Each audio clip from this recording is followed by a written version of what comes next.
કોલકાતાના RG Kar medical college અને હોસ્પિટલમાં એક મહિલા ડોક્ટર પર દુષ્કર્મ અને હત્યાના કેસમાં કોર્ટનો ચુકાદો આવે છે તો મુખ્ય આરોપી સંજય રોયને દોષિત ઠેરવવામાં આવ્યો છે અને સંજય રોયને આગામી સોમવારે સજા જાહેર કરવામાં આવશે હોવાનું જણાવવામાં આવ્યું છે. તો કેસની સુનાવણી દરમિયાન આરોપી સંજયે ન્યાયાધીશને કહ્યું, મને ખોટા કેસમાં ફસાવવામાં આવ્યો છે, મેં તે કર્યું જ નથી, જેમણે આ કર્યું છે તેમને મુક્ત કરવામાં આવી રહ્યા છે. તો આમાં એક આઈપીએસ અધિકારી સંડોવાયેલા છે. તો જાણકારી મુજબ આરોપી વિરુદ્ધ બીએનએસની કલમો 64, 66, 103 હેઠળ કેસ નોંધવામાં આવ્યો છે. તો આરોપી સામે ફરિયાદ એવી હતી કે તેણે આરજીકર મેડિકલ કોલેજ અને હોસ્પિટલમાં ગયો હતો અને સેમિનાર રૂમમાં ગયો હતો અને ત્યાં આરામ કરી રહેલી મહિલા ડોક્ટર પર હુમલો કરી તેની હત્યા કરી હતી. તો સંજય રોયે કોર્ટમાં દલીલ કરી હતી કે મારા ગળામાં રુદ્રાક્ષની માળા હતી, જો મેં ગુનો કર્યો હોત તો માળા તૂટી ગયો હતો, હું નિર્દોષ છું, મને ફસાવવામાં આવ્યો છે.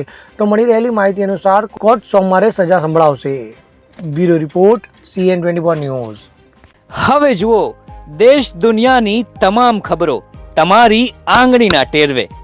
ઉઠાવો મોબાઈલ અને ગૂગલ પ્લે સ્ટોર પરથી ડાઉનલોડ કરો અમારી CN24 ન્યૂઝ મોબાઈલ એપ.